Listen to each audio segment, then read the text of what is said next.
বিজিবির চাকরি পেয়েছেন বহুল আলোচিত ভারতীয় সীমান্ত রক্ষী বাহিনী বিএসএফ এর গুলিতে 2011 সালে নিহত হওয়া কিশোরী ফেলানী খাতুনের ভাই আরফান। বহু বছর পর নির্যাতিত এই পরিবারের সদস্যদের মুখে আজ হাসি।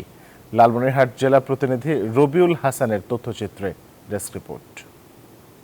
ধন্যবাদ জানাই ওনারা আমাকে এত দূর পর্যন্ত আনার জন্য এবং আমার পরিবারের যে আর্থিক হীনতা সেটা আমার দ্বারাই যেন একটু সচ্ছল হয়। গত 23 ফেব্রুয়ারি লালমনিরহাট ব্যাটালিয়নের অধীনে অনুষ্ঠিত নিয়োগ পরীক্ষায় অংশ নেন ফেলানীর ছোট ভাই আরফান। উত্তীর্ণ হয়ে পান চাকরিও। এর মধ্য দিয়ে নিজের সহ পরিবারের স্বপ্ন পূরণ হয়েছে বলে জানান তিনি। আনন্দ প্রকাশ করে তার পরিবারও। নিজের যোগ্যতা আমি নিজের পরিবারের আর্থিক সমস্যা দূর করার জন্য যাতে আমার দ্বারাই যাতে পরিবারের একটু আর্থিক সমস্যা দূর হয় বা আমি যেন দেশের কিছু করতে পারি। আল্লাহ দোয়া সুবাদে আমার ছেলে বিজেপিতে যোগদান করছে।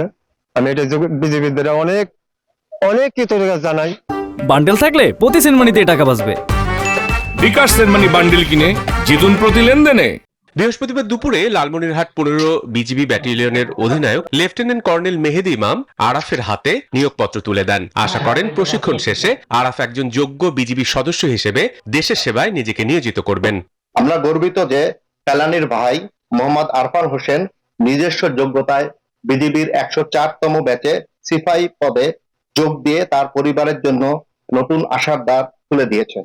2011 সালের 7 জানুয়ারি কুড়িগ্রামের ফুলবাড়ি সীমান্তের ওপারে ভারতের কোচবিহার সীমান্তে বিএসএফ এর গুলিতে নিহত হয়েছিলেন 15 বছরের কিশোরী ফেলানী খাতুন। পরবর্তীতে এ ঘটনা দেশ বিদেশে ব্যাপক আলোড়ন সৃষ্টি করে।